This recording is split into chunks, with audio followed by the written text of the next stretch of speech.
దక్కేలా చూడమని మీ ద్వారా విజ్ఞప్తి చేస్తూ కన్సర్న్ డాక్యుమెంట్స్ అని మీకు సమర్పిస్తున్నా అధ్యక్ష. మల్కా కొమరయ్య గారు. అధ్యక్ష నమస్కారం. సార్ ఈ టీచర్స్ సంబంధించిన అధ్యక్ష ఈ మోడల్ స్కూల్స్లో 010 కింద ఇది శాలరీస్ ఇస్తూ ఉన్నాము, కానీ ఒక 1 వీక్ 10 డేస్ లేట్ అవుతుంది.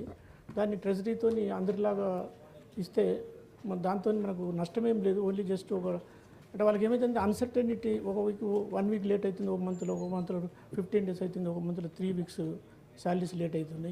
బట్ వీళ్ళందరూ క్వాలిఫైడ్ టీచర్స్, గవర్నమెంట్ టీచర్స్కి ఈక్వల్గా పనిచేస్తారు.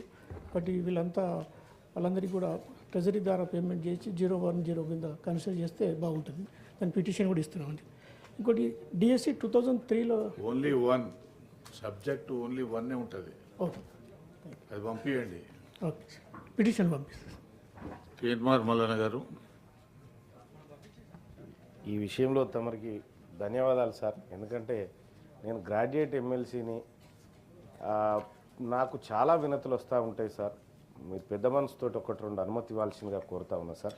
ఒక్కొక్కటే మరి మళ్ళీ సార్ మీరు రోజుకోటి అయినా కూడా సరిపోదు సార్. ఈరోజు 2 అన్న తీసుకోండి సార్ దయచేసి. ఒక్కొక్కటే సార్ కొమరేకో రూల్ నీకో రూల్ పెట్టేటట్టు ఉండదు కదా. ఒకటికి అందరికి ఒకటే రూల్ ఉంటుంది. టీచర్ ఎమ్మెల్సీ వాళ్ళకి కొద్దిగా ఏది ఉన్నా ఏ ఎమ్మెల్సీ అయినా అంతే. కొమరే వంతు సార్. తెలంగాణ రాష్ట్రంలో గత ప్రభుత్వ హయాంలో ఉద్యోగాల నుండి తొలగించబడినటువంటి ఫీల్డ్ అసిస్టెంట్స్ ఉన్నారు సార్ గత ప్రభుత్వంలో. సో వాళ్ళని తిరిగి విధుల్లోకి తీసుకోవాలని చెప్పి వాళ్ళు చాలా రోజుల నుంచి రిక్వెస్ట్ చేస్తూ ఉన్నారు సార్.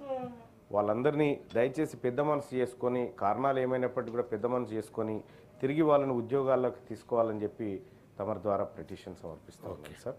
ఎల్ రమణ గారు. అధ్యక్షులకు ధన్యవాదాలు.